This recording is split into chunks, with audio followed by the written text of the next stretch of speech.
Fala galera, bem-vindos a mais um Troycast e hoje nós vamos falar de mais um dos valores que nós temos como comunidade, um dos valores que nós temos como vozes proféticas, que é o valor de que a presença é o que buscamos.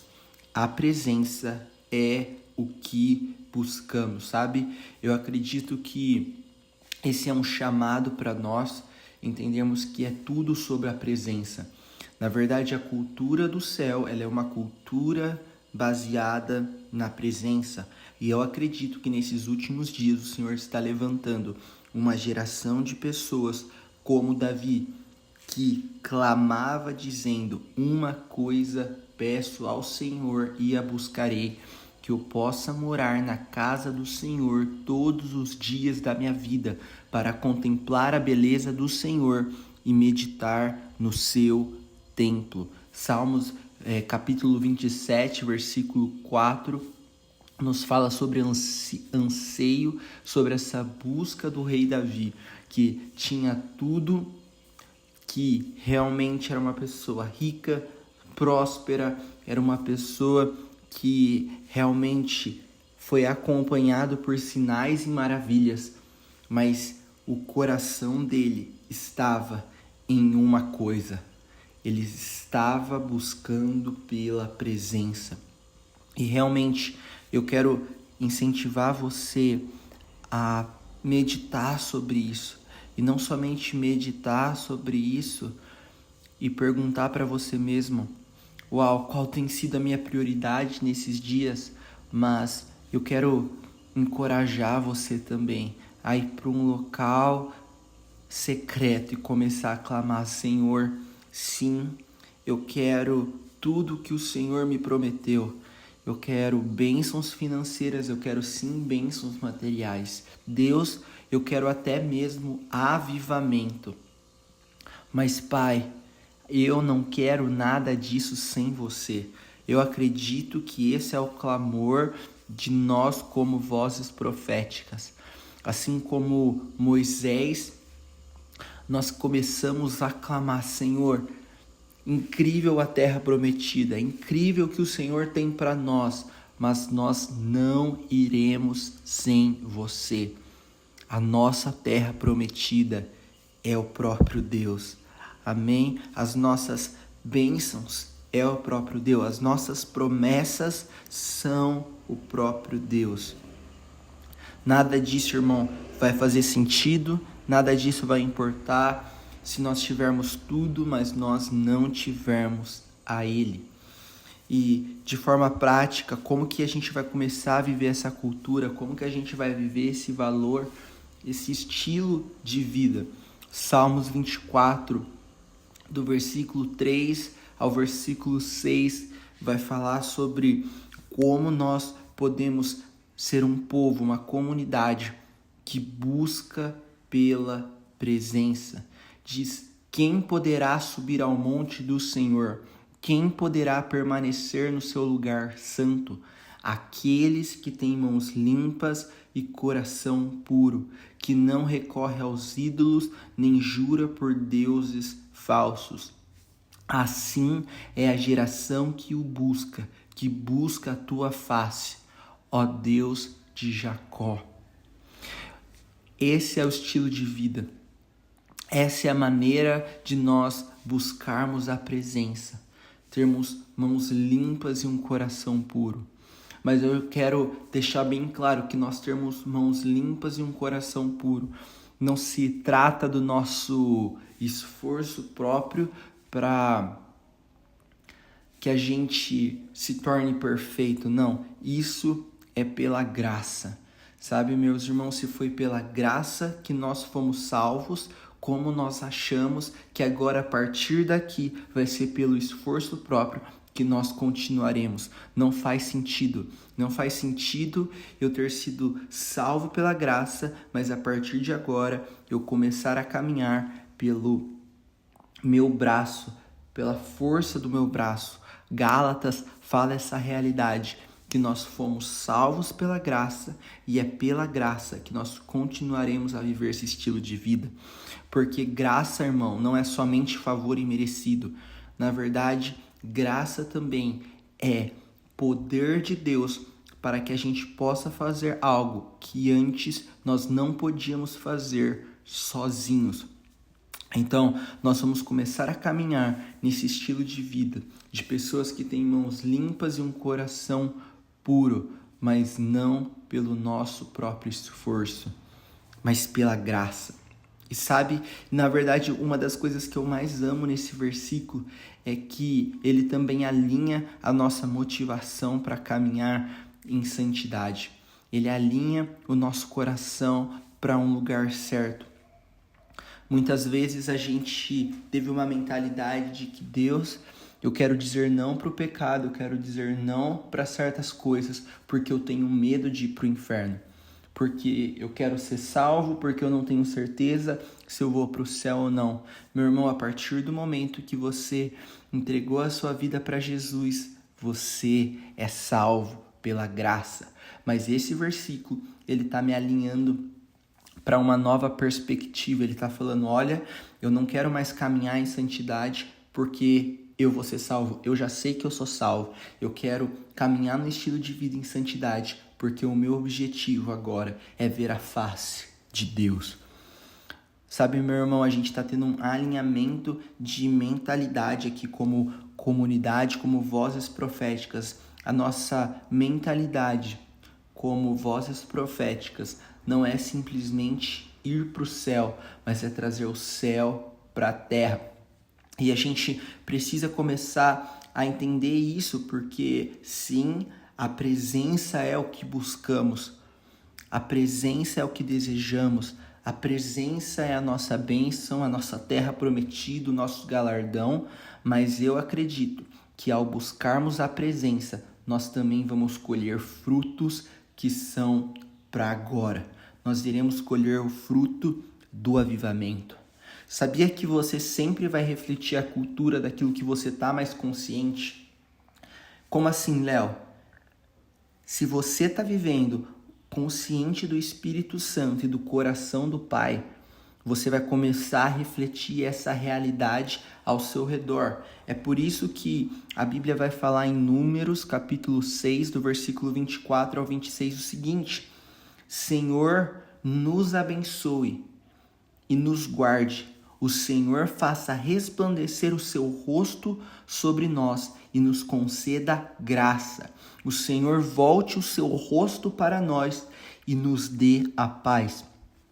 Essa, na verdade, é uma oração feita pelo sacerdote, clamando para que o Senhor revele a face dele sobre nós, para que então as pessoas também ao nosso redor possam ser abençoadas. Ele está falando sobre um estilo de vida onde nós estamos conscientes da presença, sobre um estilo de vida onde nós caminhamos face a face com Deus.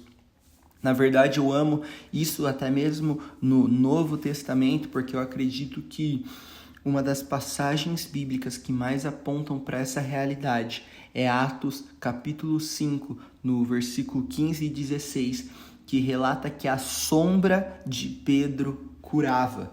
Irmão, você imagina você realmente passar do lado de alguém, a sua sombra passar sobre aquela pessoa e aquela pessoa ser curada? Primeiro, que isso já nos aponta para a verdade, que Jesus disse que nós faríamos obras maiores que a dele. Isso é demais, né? Antes, Jesus tocava nas pessoas e as pessoas eram curadas. Mas agora, nessa nova realidade que nós temos em Cristo Jesus, agora, com o Espírito Santo, o que Jesus tocava, a nossa sombra nele, já é suficiente para ver sinais e maravilhas. O Novo Testamento, ali Atos, já mostra que o que Jesus declarou e prometeu é verdade. Mas essa dinâmica da sombra de Pedro curar, eu acredito também que é um apontamento profético de que Pedro estava tão consciente da presença de que a ponto de ele poder ver esse tipo de milagre. Porque uma sombra, irmão, ele sempre vai revelar aquilo que cobre ela. Pedro estava tão consciente da presença de Deus, face a face com o Pai, estava tão debaixo dessa presença, a ponto da sombra dele, na verdade, simplesmente modelar aquilo que o cobria.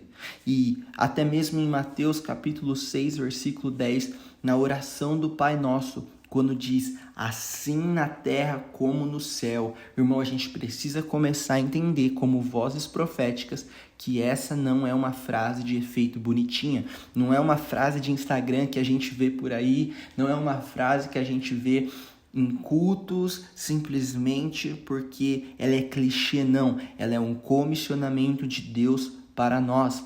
Essa é uma declaração que Jesus nos fez, dizendo que é possível nós revelarmos uma realidade que está acima de nós. Jesus está falando assim, olha, sabe a realidade do céu? Eu quero que você comece a revelar ela na terra. A realidade do céu, eu quero que você seja tão consciente da minha presença a ponto de que você vai começar a refletir o assim na terra ou assim no céu. Perdão, assim na terra como é no céu. Então eu quero declarar isso para você. A gente precisa começar a ter consciência daquilo que o céu está fazendo. Jesus, ele só fazia aquilo que ele via o Pai fazer. E a gente precisa começar a ter essa inquietação dentro de nós e perguntar, uau, o que o Pai está fazendo? O que o Pai está falando? Provérbios 25, versículo 2 diz que a glória de Deus é encobrir as coisas, mas a glória dos reis é esquadrinhá-las. Deus, ele não esconde as coisas de nós, irmão. Deus, ele esconde para nós. Eu amo esse versículo, na verdade é um versículo que eu escutei muito o Chris Vallotton falar, profeta da Bethel Church, e ele sempre falava isso. Deus não esconde as coisas de nós, mas ele esconde para nós. E é uma dinâmica que eu gosto de comparar como um pai brincando de esconde-esconde com os filhos. Você já brincou de esconde-esconde com seu pai e o seu pai foi ali para trás de uma cortina e deixou os pés para fora? Aí você lá, bebezinho, criança, encontrou o seu pai achando que você era o cara, achando que você era incrível, extraordinário, mas na verdade era óbvio que seu pai estava atrás da cortina, o pé dele estava para fora, qualquer pessoa adivinharia isso. Porque o objetivo do pai não era se esconder do filho, o objetivo do pai era que o filho o encontrasse. O que eu quero encorajar você com essa verdade é que sim, nós estamos perguntando, Deus, o que você está fazendo? Deus, o que você está falando? Deus, eu quero buscar a sua face. É que esse versículo nos aponta para a verdade, que ele quer revelar essas coisas para nós. Deus está nos chamando para que a gente possa descobrir mais dele, para conhecer mais a ele. Isso é algo que está disponível para nós, é uma promessa bíblica. Que se nós buscássemos ele, nós encontraríamos. Deus, ele está chamando a gente para descobrir a glória que ele tem e revelá-la ao mundo. Sabe, irmão, todo avivamento, ele vai começar exatamente nesse lugar de uma pessoa que se posicionou para buscar a face do Deus de Jacó. Uma pessoa que buscou a Deus face a face. E todo avivamento, ele tem como fruto uma transformação social. A intenção de Deus é realmente fazer com que a gente possa ter encontros com ele, que vão mudar nossas perspectivas. Perspectiva que nós temos do mundo ao nosso redor, perspectiva que nós temos das nossas famílias, perspectivas que nós temos das nossas universidades, dos nossos trabalhos. Salmos 34, versículo 8 diz: provem e vejam como o Senhor é bom. Bem-aventurado o homem que nele se refugia. Sabe, provar aqui está ligado a experimentar. E ver está ligado à perspectiva. Ou seja, o objetivo de Deus é que a gente possa experimentar da bondade dele para que a nossa perspectiva do mundo ao nosso redor mude. para que a gente comece a olhar os problemas que estão ao nosso redor, não com a perspectiva natural, mas que a gente comece a olhar do céu para a terra.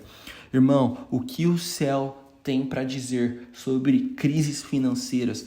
O que o céu tem para dizer sobre a crise na nossa casa? O que o céu tem para dizer com a depressão, com a ansiedade?